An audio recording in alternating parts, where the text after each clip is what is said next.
Final Destination Bloodlines kicks off with Stefani's creepy premonition of the Skyview disaster, a vision that might seem like a plot hiccup at first glance, but hang on tight, because it could actually confirm the franchise's most chilling fan theory yet. But before we crack open the skull of this theory like a Final Destination victim opening a shampoo bottle in the shower, go ahead and smash the subscribe button, give us a like, drop a comment, and if you want bonus content and behind the scenes chaos, please consider joining the channel. Your support is like duct tape in this franchise, life-saving, and always appreciated. Now, back to the gory business. So, since Final Destination first made us afraid of everything from tanning beds to kitchen sinks, premonitions have been the cornerstone of its storytelling. Sure, they varied slightly from film to film, but there's always been a clear structure.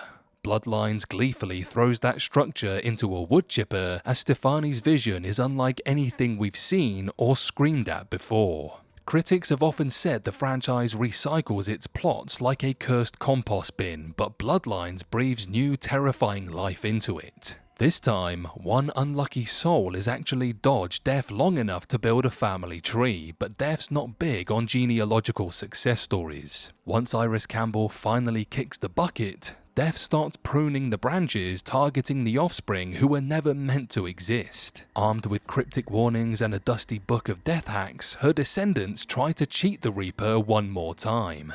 Enter Stefani Reyes, Iris's granddaughter, and the unwitting heir to this multi-generational nightmare. At the start of the film, she's haunted by vivid dreams of the 1968 Skyview Tower catastrophe. Spoiler alert, it's not just a weird coincidence. She eventually tracks down Iris, who drops the mind-melting truth bomb. Stefani's dreams are her original premonitions echoing across time like a cursed game of telephone. Iris then nobly and fatally sacrifices herself so Stefani will believe her, and so the plot can really start revving its engine. Now, here's where things get freaky. Stefani's vision breaks all the rules. She's not seeing the future, she's reliving someone else's past. She dreams it, not hallucinates it like other seers. And weirdest of all, it never actually helps anyone dodge death. After that, Stefani's only way to stay ahead is to play death detective using Iris's death diary. So what's going on? Well, strap in for a wild fan theory.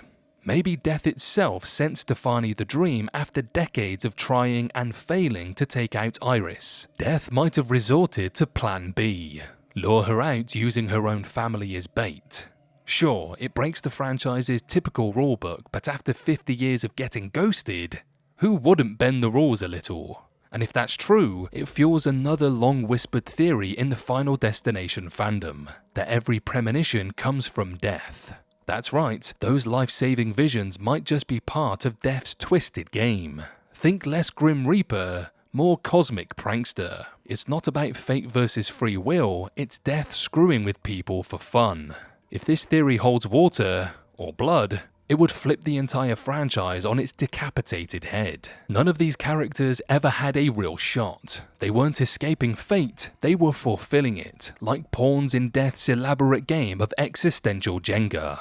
While the films haven't outright confirmed this idea, Stefani's dream might just be the franchise's sly way of winking at us and saying, "You thought you understood the rules? Cute." So what do you think? Is Death just playing an elaborate cosmic prank, or are we overanalyzing the supernatural equivalent of a Rube Goldberg machine? Did Final Destination Bloodlines just peel back the curtain on Death's playbook, or are we reading too much into a haunted dream and a cryptic old lady's farewell tour? Drop your thoughts in the comments, whether it's a theory, a timeline rant, or just your favorite bizarre death scene. We won't judge. And if you've made it this far, you clearly enjoy flirting with the forces of fate. So don't forget to like, subscribe, and hit the alert bell so you don't miss the next deep dive into cinematic doom. Until next time, stay safe, or at least don't follow anyone into a suspiciously quiet construction site.